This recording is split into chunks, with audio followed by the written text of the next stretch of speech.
दध्यतिष्ठमः निशामाया तदुत्पत्तिं विस्तरात् कदतो मम महामायानुभावेन यथा मन्वन्तराधिपः स बभूव महाभाग सावर्णिस्तनयोरवे स्वरोचिषेन्तरे पूर्वं चैत्रवंशसमुद्भव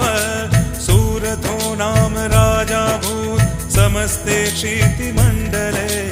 तस्य पलायत सम्यक् प्रजापुत्र निवोरसान् बभूव शत्रुवो भूपा कोला